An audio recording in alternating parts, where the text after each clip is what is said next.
This podcast is part of the Deluxe Edition Network. To find other great shows on the network, head over to deluxeeditionnetwork.com. That's deluxeeditionnetwork.com.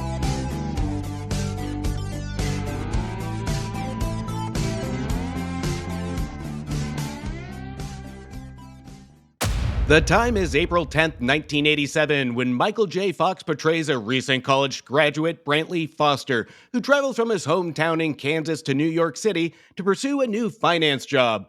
However, when Brantley arrives, he learns that his position has been eliminated, and he's forced to take a job working for his inept uncle, Howard, played by Richard Jordan, who became a company president through his marriage with Vera Prescott, played by Margaret Whitten. Brantley starts as a mere mailroom worker, but quickly manipulates his way up the corporate ladder when he begins posing as a made-up executive called Carlton Whitfield. This week on Back to the Balcony, we cover a movie in the height of Michael J. Fox's career in The Secret of My Success. Gene Siskel and Roger Ebert, two titans of cinematic review. Sometimes right, sometimes wrong, but always captivating. Your hosts Antonio of the Cult-Worthy Cinema Podcast and Justin Henson of the Movie Wire are here to take you back to the balcony.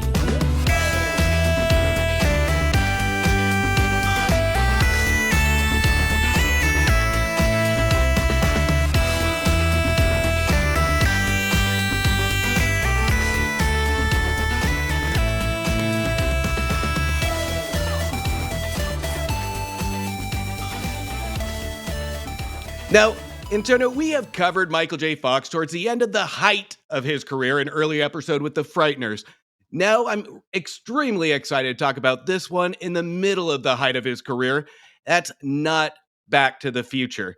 So this one, when I first watched this one as a kid, this one stood out as a Michael J. Fox favorite for me. This is the one that really made me discover Michael J. Fox. And that's not to say that Back to the Future was bad or I didn't like it. Of course, everybody honors it, praises it. I love Back to the Future, but this one with Michael J. Fox, and you know I love a good chaotic comedy. This one, watching Michael J. Fox bounce from scene to scene in kind of a situational manner and just controlling the screen, showed me a different kind of Michael J. Fox. And I'm going to put on my Antonio hat here for a second. During the rewatch, I could have torn this movie apart because it is absolutely flawed. But I absolutely appreciated this movie. And if I didn't see Michael J. Fox's documentary last year still, I might have still torn this apart. But that documentary made me appreciate what went into this movie a little bit more. If I didn't see Still, I probably would tear this apart. But what I will say is there's no denying for me that this one is still stupid, but it is a lot of fun for me. Okay, yeah, it's fun. And I did the rewatch. I'll go into my story in a second, but I didn't like this movie on the rewatch, but I also didn't hate it. I didn't trash it as much as our critics do. We'll get into that, of course, at the end of the episode. We all know how this works. What I think this is, personally, is I think this is, okay, so now we have to find something for Michael J. Fox to do that isn't Back to the Future. That, to me, is one of the biggest crimes against a talented actor that breaks big, like really on their first go, is they start getting locked into a particular type of character. And I feel that's why Michael J. Fox had a hard time finding success in leading roles after Back to the Future, because people just loved Marty McFly so much, right? That's the problem with this movie, is he is obviously trying to break free of the shackles of Marty McFly, and we see him do this with a few different films before, like, Back to the Future 2 comes out, you know? I mean, Teen Wolf technically was filmed first, but it came later after Back to the Future did. But you know, when you think about the other movies that he was doing after this, like Doc Hollywood and For Love or Money, like, or Life with Mikey, it's always him trying to find what is the character that's right for him that's not Marty McFly. And for Michael J. Fox fans, I think we appreciate all his performances, but in the realm of cinema appreciation and of theater goers, I don't think they ever shook Marty McFly off of Michael J. Fox. This just happened to be the one where I think it was a little too ambitious. He was trying to shake it off a little too hard. And so it comes off a little bit forced. That being said, it's a fun 80s movie. It's got good 80s music. It's got great 80s people. I love Helen Slater and like, everything. For me, Richard Jordan is the bad guy from Logan's Run, so I like that aspect to it. I love his aunt Prescott, Vera Prescott. I like the characters in this movie, but I just don't really think it's a great movie. But it's fun. And like I always say, I'm on the fun bus. I don't have to think it's a fantastic movie to not understand how fun it actually is. Yeah, it is a fun movie. And we look at Michael J. Fox here, and you're absolutely right. There is certain roles that he can do, and he's almost a stereotypical character in all these. I mean, we don't see him really sprout out until I think almost Life with Yeah. Mikey, and then The Frighteners. So here, I think this is a sprout of him trying something more adult, but it's almost like an innocent PG Wolf of Wall Street that he's trying to portray here. And to me, I think when you're trying to make an origin story of your career and sprout out with kind of the bare bones basics. I think this one, he does a fantastic job on the comedic timing without changing who he is. And problem I have with Michael J. Fox is he never really changes his range in his performance. He never really goes for that star-studded role. He sticks to what he's comfortable with and he knows. But this is what I appreciate about this kind of movie going into it. This is a time in his career that he was pumping out 2 to 3 movies a year on top of Family Ties. So to me, given this kind of performance with how many projects he has, I got to look up to this guy, and that's where my appreciation comes. Is I still find this performance memorable with how many projects he took on, because we can even see it in the detail of the movie where his hair changes colors throughout the movie because he was doing makeup in the car on the way from Family Ties to this. So there is a lot of hard work that he did in this, and that's kind of where it's hard, where I'm going to really contradict myself when it comes to critiquing movies. Is this one steered me in a biased direction to really appreciate the details of it, in terms of just kind of ignoring the flaws, if that makes No, sense. I understand exactly what you're saying. I don't have as much emotional attachment to Michael J. Fox. I love the dude. But I've always thought him more of a great television actor. Like I really, of course, Alex B. Keaton and then Spin City. Like that was, to me, the perfect role for him. When I say that he was trying to shake off Marty McFly, well, look at the run of films that he had in between this and Back to the Future 2. This is, I'm not going to say it's a dark film, but the characters, including his own, are despicable, but they're supposed to be because that's the story. It's a 80s yuppie comedy, which Gene calls out right away, and he's 100% right. We talked about it in our Bad Influence episode, right?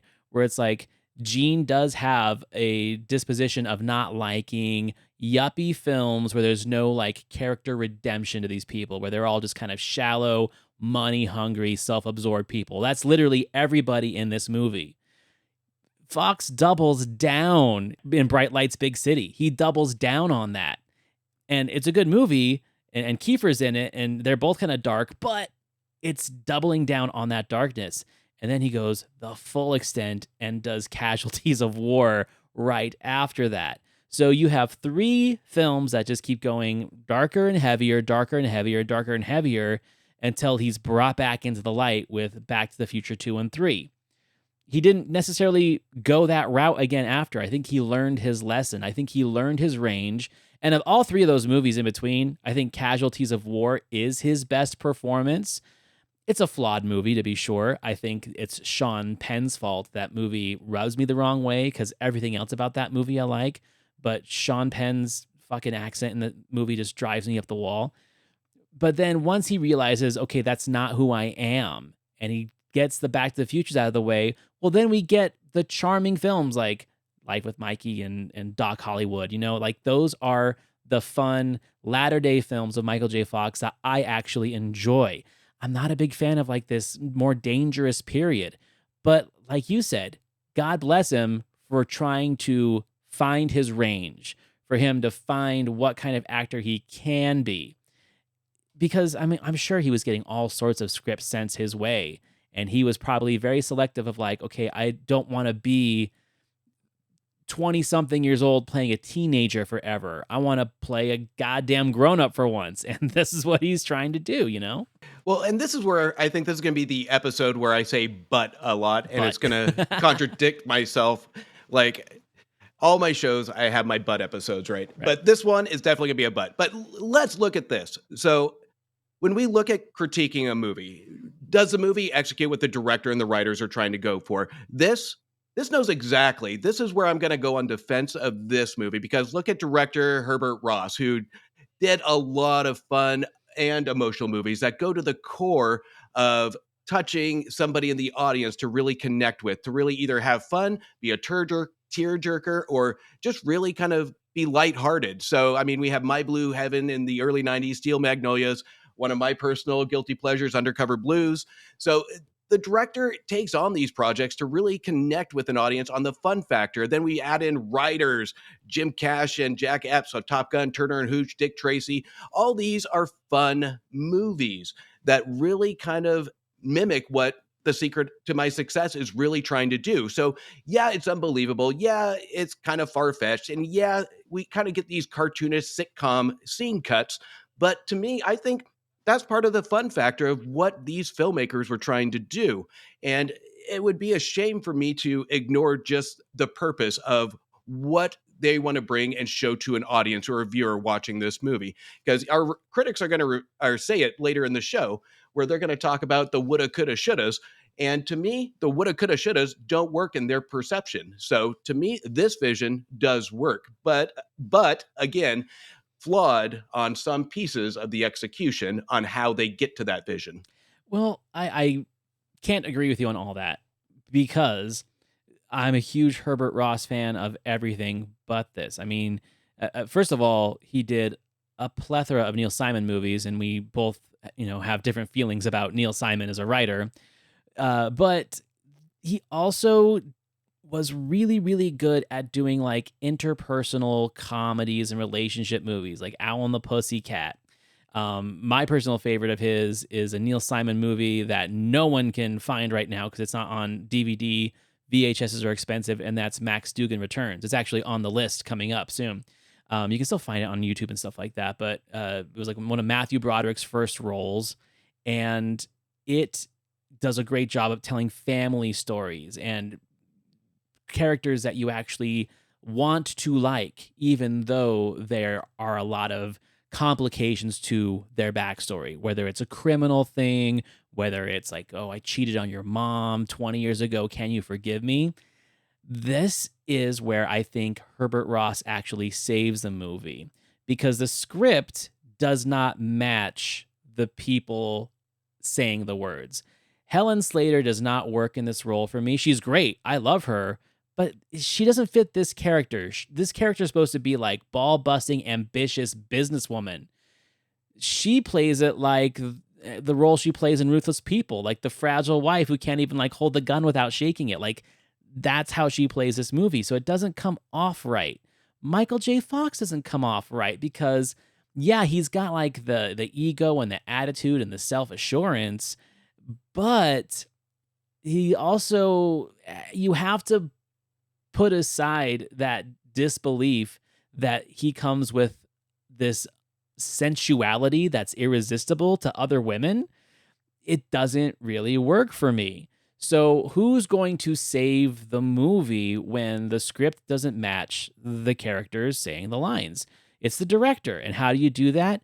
By making your scenes tight, by not hanging too long on a scene where you are just not going to be able to have that suspension of disbelief that someone actually wants to bang Michael J. Fox several times a day.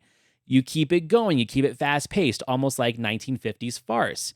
And that to me, that's what Herbert Ross does the best. He's like, okay, I'm going to weave a tapestry of scenes that are going to be fun and entertaining, and we're going to keep it moving before people can catch up to us and realize that the movie's kind of bullshit. I'd agree with that. And when it comes to Helen Slater here, I I thought she did a good job for what she had, but I think where the problem landed was the chemistry and the way the characters between her and Fox were written. Because at one point, towards the second act or in the middle of the second act, we get that transition that just doesn't fit. It's this purely strict businesswoman, and then all of a sudden it's a snap of the fingers and they're in love. Like So literally in a 8-hour period. yeah, that is one of the many flaws of this movie that just doesn't work. And when they're together, it's not believable. That's my biggest complaint with that. But I love the fact that you brought back those old goofy comedies, because here's where I think was a missed opportunity. One of my favorite scenes, and it's not because it's well directed or choreographed, is the typical 80s song with the doors opening, closing, during the party scene. I love that element to this movie, but what I hated about it is that it was the wrong setting. It's too claustrophobic to really take advantage of getting that fun factor feel, because it feels like the camera is being shoved in a small crevice to get a shot at a kind of a low angle shot, and we're not taking advantage of the comedic timing on this. So I think there are a lot of small directorial issues that we have with it, but I think he did the best with what he had. But I think the biggest problem in a lot of these scenes is too many music montage that is huge in the 80s that really kind of move the story along without any dialogue. That's a sloppiness, even though I think they're a lot of fun. But here, I think they could have limited a lot of the romance aspect of it and just made it a little bit more taboo, because we get hints of this in the beginning with Michael J. Fox sleeping with his aunt. And I don't know what it is about 80s movies and sleeping with family members, but we kind of get hints at that, but it doesn't go far enough and it doesn't really transition well. So I think stick to the risque of the taboo element, get rid of the romance, and find a way to work with the characters that we have, and just have that stern character be a stern character from start to finish, and have that comedic timing on where she's placed throughout. I think that would have really made that big of a difference in this film. I mean, it could have. And I think the movie doesn't do itself any favors by borrowing very, very recognizable and influential 80s music. You know, we've got the Yellow Oh Yeah song playing like 3 times. Well, that's Ferris Bueller's song. I'm sorry, no matter what, that will always be Ferris Bueller's song. In fact, I was watching this with my partner and she's like, haven't we heard all these songs in other movies? I'm like, yes, it's a problem. And it was a problem. It was distracting to me that I'm like, oh my God, like every single recognizable song except for the theme song, the main song, Secret of My Success, which is a banger. Everything else is lifted from some other popular movie of the time. So, yeah, I think one of the biggest issues I have with this movie is going back to thinking about what it's trying to be. So, how I first saw this movie was when I was in junior high school. We did a production of How to Succeed in Business Without Really Trying. And I was Pierpont. I was Ponty. I was J. Pierpont Finch. And to prepare for the role, because I'd seen the original, right, with Robert Morris, great movie, I remember hearing that there was an 80s remake and that it was this. I'm like, okay, well, I'll watch that. Well, it's not. I mean, there is an ambitious guy that starts in the mailroom, and that's pretty much it. Pierpont Finch doesn't sleep with his aunt or try to like finagle the company away from his third uncle, whatever, how they make the connection of the family lineage. But that's how I first saw it, and I wasn't really impressed, and I hadn't seen it again until we watched it just now. And I was more impressed by the things that you're championing, right? Like, I could see how this would be a Justin movie. But at the same time, when I go back now and listen to the critiques of Siskel and Ebert, I can't disagree. But there's been plenty of movies where I can agree with them on the total package of the critique, but I still think there's fun to it. For me, there's not enough fun to make this a winner or a shelf-worthy item, or if I'll even watch it again. But I appreciate everybody's effort in the movie. I appreciate all the performances. I think they were good. For me, the two winners of the movie is Aunt Vera. She's fantastic. And then John Pankow as the other guy in the mailroom who kind of like helps him get through his quick costume changes throughout the movie and keep his secrets and stuff like that. John Pankow is always a great sidekick. Like, he's a great sidekick in To Live and Die in LA, and he's a great sidekick in this. So I was happy to see him. Those were my two favorite characters, but that's the problem. And we've talked about this in many movies. When the side characters become the people that you want more of, then your movie's got a problem, because I was anticipating the next time Aunt Vera showed up, because everyone else is just so dull. And the businessmen, that was a missed opportunity of every time going into one of those conference rooms, there should have been a quirky character for each one of those guys that had a line. But the only quirky character is just the one dude that keeps getting like put down upon. Like, oh, Richards, Richards, why can't you be more like him? That guy. It was a perfect opportunity to bring more comedy into this. Instead, they went with a very stereotypical, bland business setting, which I get works if you're trying to pump up Michael J. Fox's performance, but you're also just letting the air out of the film when you put us through those moments where we're waiting for someone to do something. Do you get what I'm saying? 100%. And again, I love it when you give out participation trophies. It's my favorite part of the show. You got to do it. But but I love the fact that you brought up the boardroom scenes, because that is another element that I think is completely missed when it comes to comedy. We get a suggestion at the table, and everybody in unison just nods their head and goes, "Yeah." And then nothing comes from that, and it's a perfect opportunity from a great comedic moment, and especially if we add some personality to these people, because we know we get kind of snippets of some scenes, especially at the party scene, where we do get a little bit of personality, but it's like one piece of dialogue that's like two sentences, and we don't really have much from these guys. We just get them placed like props, and that's where the biggest piece of where I wanted more of the chaotic comedy to come from, because we have a crap ton of characters here and we really don't do anything. This has a huge list of extras, but it's a missing element. So this could have been pure comedic gold, utilizing the characters in the background and not spotlighting just per se Michael J. Fox. But Mhm. Aunt Vera, you're 100% right. She overpowers everybody on screen, because I bought her as a corporate type more than anybody else, and she rarely talks business except for that final scene at the end, where she comes in with the biggest amount of confidence in a boardroom to take over that meeting. And even when Michael J. Fox, you can tell there's a little uncomfortability to it, because he has to compete with Aunt Vera at this point on performance, because she is just nailing every single line. And it's like Michael J. Fox is raising his hand saying, "Pay attention to me," or "I need to move faster," or "I need to talk quicker." So there's a competition between dialogue, and that's where we lose a little bit of the credibility, even more so on that final act. Agreed. I mean, well, they do the big business ending, which, any business-based comedy of the 80s had to have that particular ending. But I tell you what, the hardest I laughed in the movie is when he accidentally goes into his uncle's office and she's there and she puts him in a half Nelson and like twists him around and throws him on the couch. All of that physical business was the funniest part of the movie to me, and I was literally dying laughing. And I wanted more of that. Not necessarily just that kind of scene. I wanted more of those kind of laughs, right? And they just don't come enough. Now, speaking about like business settings and making characters unique and funny and outlandish and making even the smallest character important, well, the Coens nailed it in Hudsucker Proxy, which is kind of a similar story. A guy that starts in the mailroom and like wakes his way up. Different motivations, but that's how you do it.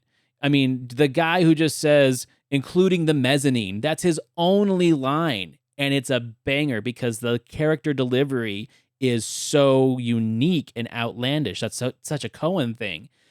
I wanted more of that because, okay, this is the thing. And I think they kind of mention it in the review too.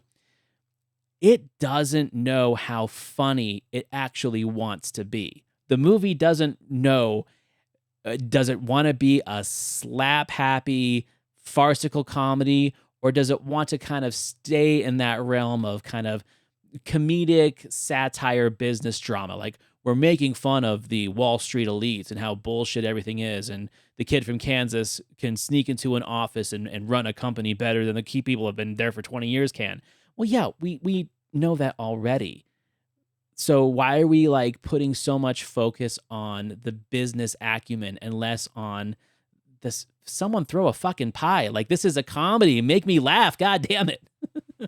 If they whipped out a pie at some point in this movie, I'm sure that would have been the cherry on top for me. But here's where I think the problem is we talked about the setting earlier, and I think we see that throughout the movie because how do we make a corporate building with thousands of employees funny? How do we make an executive sound funny or act funny and still carry that professionalism and believability? But that's where the movie does fail, is because we don't get any of it.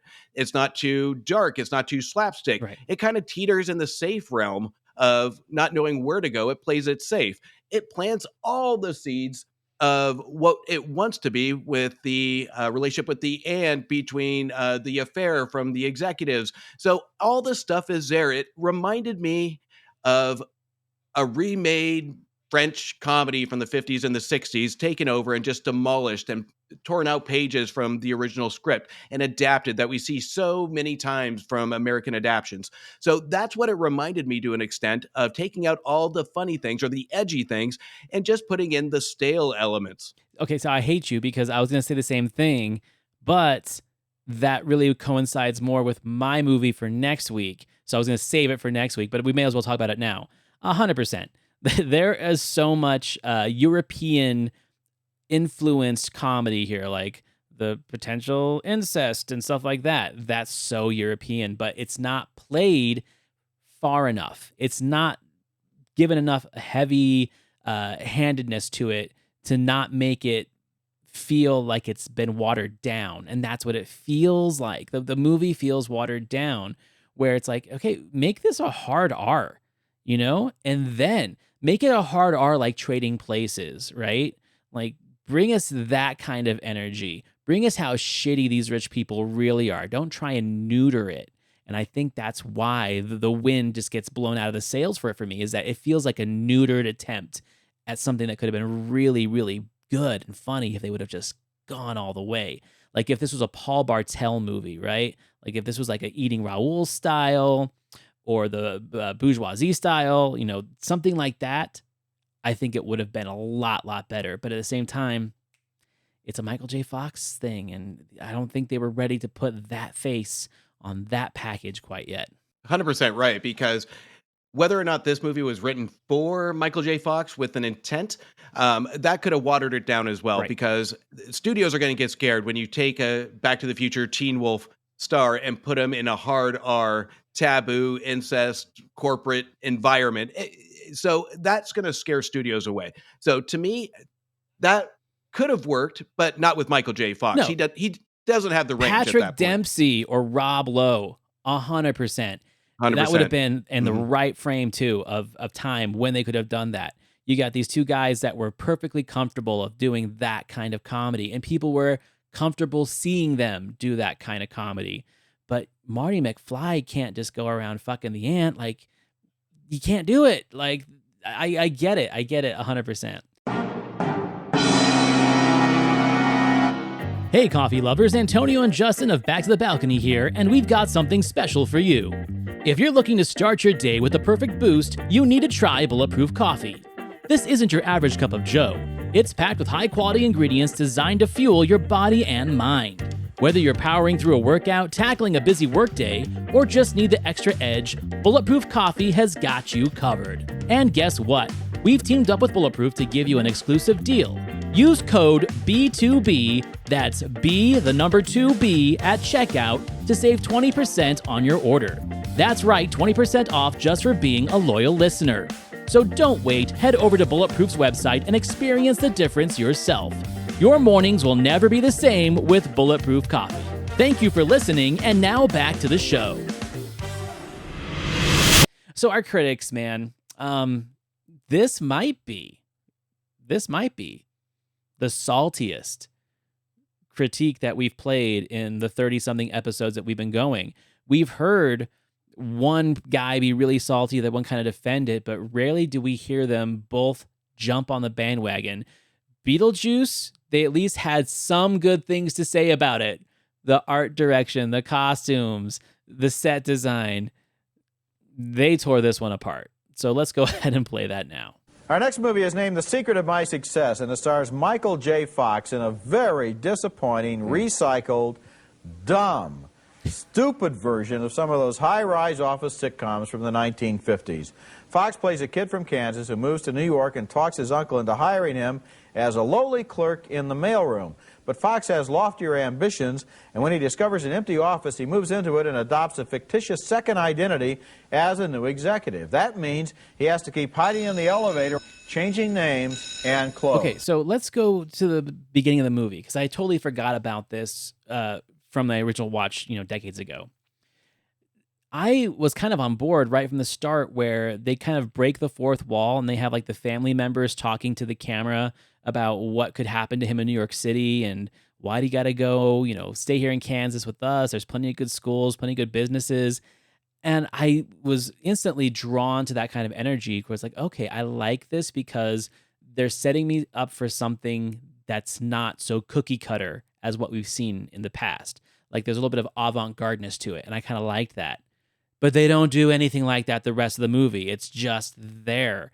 So, number one, that teaser of me expecting something bigger from this movie pissed me off. When he's talking about like the dumb, the stupid, unintelligent, things like that, that's a very easy thing to say because, yes, it's 100% that. And yes, it does borrow heavily from, things we've seen in the past, those 30s, 40s, rise to the top office movies like The Front Page or How to Succeed. But I think the biggest issue that he's kind of getting at before they go into it more, that I am taking a personal issue with the film, is that it's just not smart enough. It's just not smart enough to keep me entertained and to believing that he can pull this off. That really pissed me off, was the laziness and the stupidity of the characters in the office building, with the exception of his mailroom boss, who's the only one that has any suspicion that he's doing something shady or stupid. I mean, I get it if we're making like a satirical play on how dumb the corporate world and the finance world is, but yes, we all know that, like I said. But literally, he gets away with so much, and it's so blatantly obvious that he would not be getting away with it, but they don't even attempt to make any kind of clever play on how and why he is able to get away with it for so long. That really pissed me off. I let the movie take me on the fun bus, but that aspect right there really, really pissed me off. So I'm going to go the opposite side of it, and it's going to make me feel completely stupid. And I know this, but I'm going to say it anyway. Is I was kind of bought in to the way he did, because they showed how he did it. And if we go back to the 80s, I can buy into a little bit of, okay, he's part of the mailroom. He's dropping off instructions of how to pull this off. I get that. Okay, I can buy that. But then we get into the elevator where I question, why doesn't he just go to the restroom and change his clothes? So we get those tiny elements that drove me nuts. But at the same time, I enjoyed those little scenes because they're fun. They make no sense whatsoever, and you question it. But at the same time, it's there. It's there, put in for fun. And that's where I have to agree with both of them. It is stupid, but I don't know. I don't care. I liked that piece of it. It's fine to not care. But I think, to me, the believability to it, I think it had something. It just didn't focus more on it, because we have a lot of useless scenes that really took away from how he actually did pull it off. And if it was any other movie, movie that's well written, I should say, he would have been caught within the first 30, 45 minutes before the end of the second act. So to me, I think there are a lot of missed elements to it, but I think, again, I go back to the intent, and I think they knew exactly. The writers cannot see the holes in this movie and say, just forget about it, because we have solid writers here. We do have solid writers here. I don't know what happened in rewrites, but at the same time, I mean, a year later, we have Big come out, right? And Big was able to play that fish out of water person who doesn't belong in this corporate environment. And the naivete of that person is what leads them to be in a much larger role than they should be. But it's done brilliantly. The way that they map that out and structure it out, where the brilliance of it is that he's not even trying. Like, essentially, he's failing into success. And that's the whole point of that. That's a great way to make that kind of contradiction of, corporate intelligence, right? This movie doesn't do that. It's like, okay, well, this kid who's never worked in a building before, it's his first job out of college, yet he knows how to operate the hallways of an office building and a mailroom. He knows how to find business memos. Like I said, I got on the fun bus, but you're not going to turn off my analytical brain here, man. And I guess if I were to say in defense, and I don't even know why I'm defending it because I know this is a horrible movie, but if I were to go on defense, I would say this almost borders satire. And you touched on it a little bit earlier, where we have the corporate board members that kind of just, we talk about them nodding their heads in agreement to everything. They just kind of go along with everything. And I think that's part of the comedy, but I think it's an inside joke because I think the writers thought it looked a lot funnier on paper than how it was Oh, executed. Because yeah, I think believe we that do, 100%. because I think there are a lot of nuggets here, but throughout the movie that shows how to represent the corporate world, and they thought that was going to be funny enough, and it just ended up bland. And we can point that to the fault of the director as well. But at the same time, if you can't find it funny when it comes to a line and just head motions and then just situations, then it's not going to be funny on the presentation aspect. Well, I mean, also too, it's like they nailed that exact same environment in Putney Swope as well, in the opening scene in the conference room. But I think the reason why that scene is so hilarious is because everyone's kind of improvising. I mean, you got Alan Garfield in there improvising. Everyone's kind of quirky. It's the exact same setting, and everyone's like nodding, like, "Oh, you're gonna put this guy in charge of the company." But that created that environment and that sense of comedy because it wasn't trying to be stereotypical, because it wasn't trying to, like, maybe the film is directed and maybe that scene is written for people that actually work in that corporate world and they would find it funny, but the rest of us are just like, well, where's the funny? We're waiting for it. So maybe it is directed at a very certain audience. I don't want to go off in too many tangents, but I think that's also why Wall Street was a huge hit in the 80s, because even people that didn't understand the world of finance and corporate takeovers, it was put in layman terms enough for us to understand it, but it was really written for the people that were doing it, right? And even though it was a cautionary tale, guys in that industry looked at it as if it was like, oh, they're making a movie about us. This is what we fucking do. It became like gospel to them. Maybe that's what this was trying to do and just did not achieve it, Well, it's almost like they had to pivot with the cast that they had. They're like, Yeah. all right, this corporate world, we have Michael J. Fox. How do we make him look like a big boy on screen and talk like a salesman? So it's like they put all their money with Michael J. Fox and they didn't know what to do with it. They're like, all right, this kid looks 12 and we're going to have to have these song and dance. He was. There was the elevator scene when they're Slater and him are arguing about finding out about And who he's he like really looking is. up at her. He's looking up and he's chasing her like at half the size.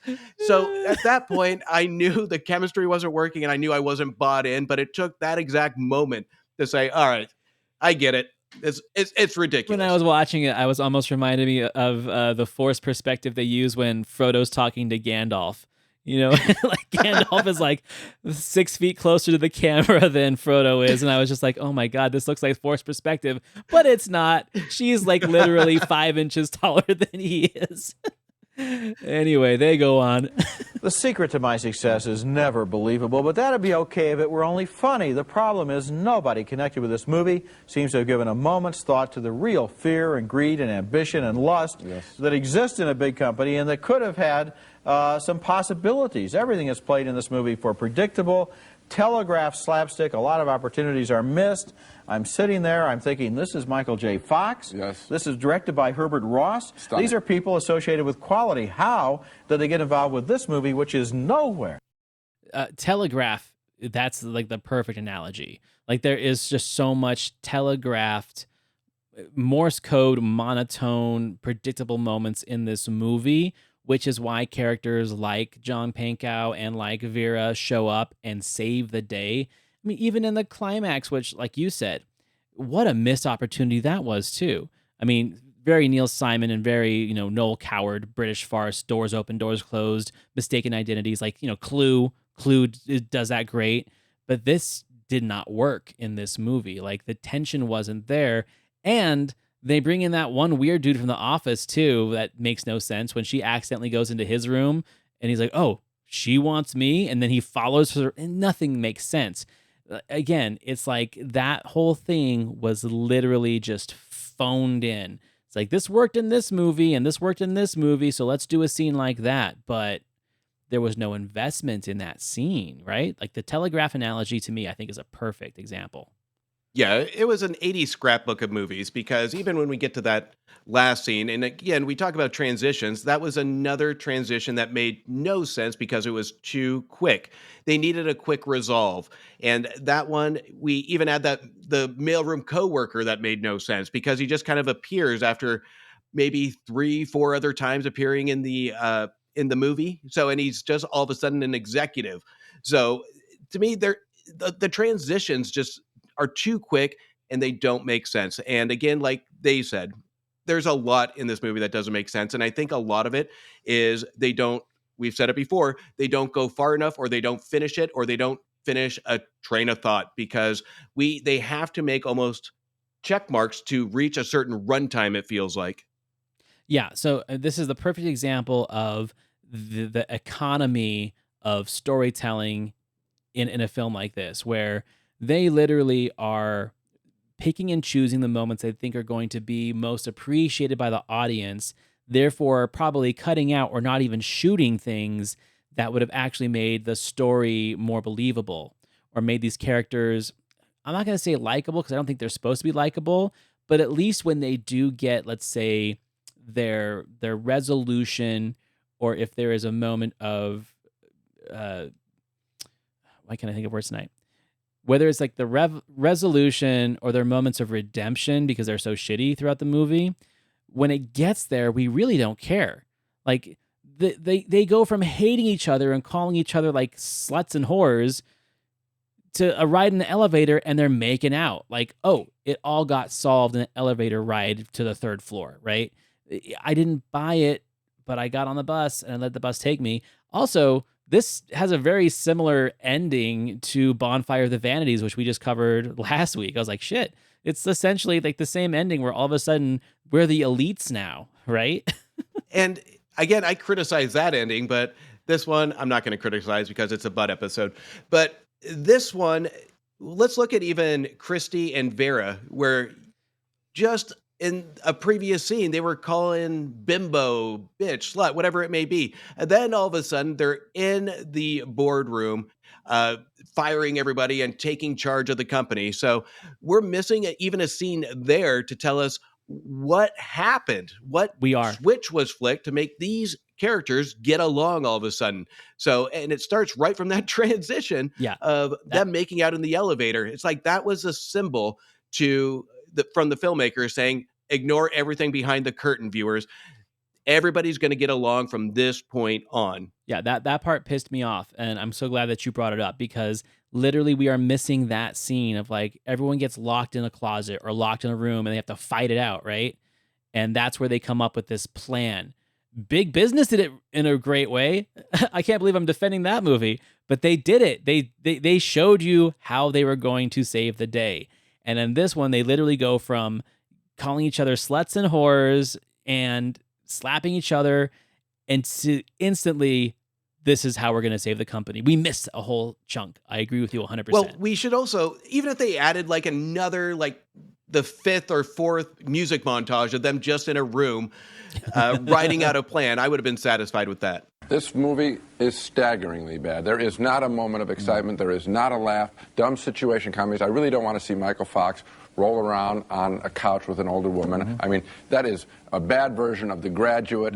This movie is a bad version of a lot of the teen comedies. It's a bad yuppie movie. It's a movie that has no moral values. We expect with Michael Fox to have him question the values of the company he's trying to succeed in. What stuns me in this year is that we get a movie about a kid who's willing to just climb the corporate ladder, and it doesn't even comment on that. It just does it for comedy. Or they could have even made it cynical. Yes, that's what I'm saying. They could have made it, he was cynical about his success. success. He was cynical about the lack of values in the company. This movie absolutely buys it. Yes. Let's get to the top, and if I get there, that's good. And no matter who I have to hurt, no matter who I have to stand on. Or what products the company makes. That's right. This is a sick right. little movie. In fact, what products did that company make? Who cares? I can't remember. I agree with him 100%, especially Roger when he talks about, take the cynical approach. That's what How to Succeed in Business Without Really Trying does. Like, Pierpont Finch is reading the little book about how to get ahead quickly. And it's all based on how stupid and structured, and it's not the skill, but it's how much you're willing to brown nose and kiss ass to get to the top. So do that, and do that in certain ways, and you'll get to the top. The cynicism of that movie is what makes it comedy. There's none of that in here. They try, like they put a little, dot of it here and there, but they don't follow through because you're interrupted with, Richard Jordan coming in and trying to sleep with his, executive. Like, there's so many distractions in this movie that takes it away from what I think they were looking for. But also, man, Gene says something that's really interesting as well, too, about, he doesn't want to see Michael J. Fox rolling around with his aunt and this and that.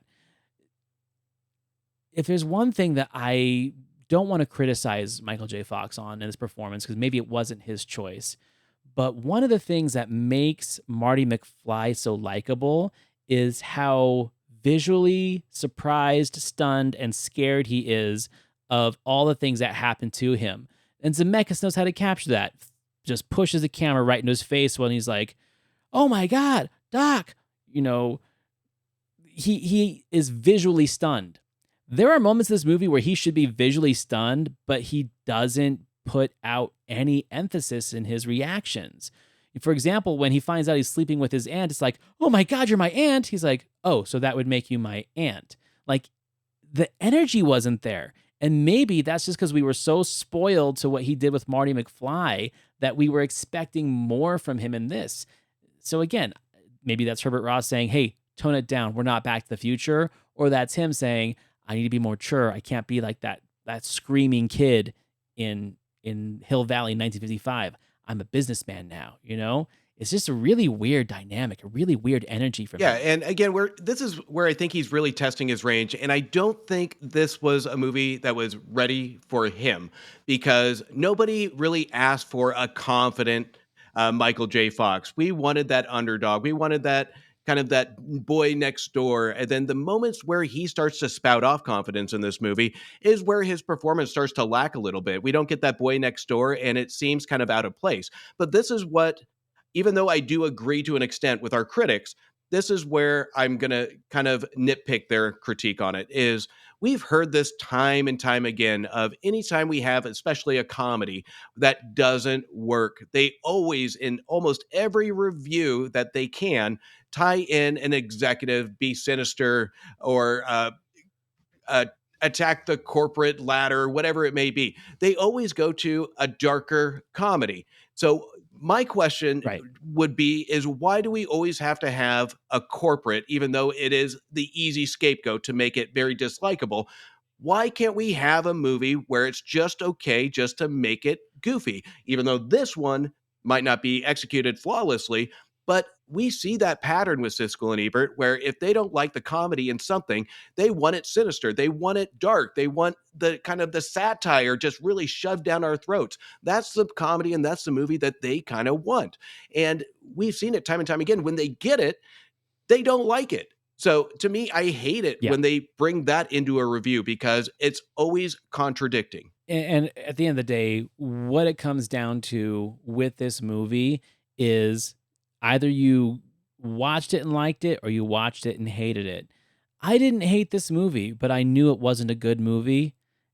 But there's enough that I recognize, and I like Michael J. Fox, and I liked the laughs that it did give me. But at the same time, I was fully aware from scene one till that stupid closing ending credits. I was like, it's not a good movie, but I watched it. I could probably watch it again. I didn't hate it, but I recognized it for what it was. But then again, I'm not the one who's on TV writing critiques or reviews.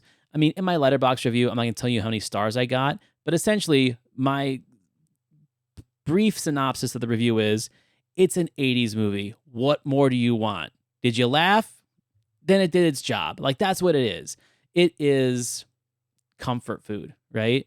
It's macaroni and cheese. You're not going to go order at the nicest restaurant. You're not going to be blown away by it. But hey, give me another bowl. It was fun, you know? It is an 80s movie, and this is one of those movies that when it's on TV, I know it's bad, and I'm still going to watch it because it is just mindless, and it's mindless entertainment where it will get you through the journey. Is it going to make you think afterwards? Is it going to make you go back and remember a joke that was told? No, I don't even remember a joke after the 3 rewatches this week. But I do remember moments in this movie enough to say, you know what? That made me feel good. That made me feel like I can really connect with this movie on an entertainment level. Movies and comedies don't have to give you belly laughs. They don't even have to make you laugh. But if they kind of make you feel good and get you through the journey, then that's a win.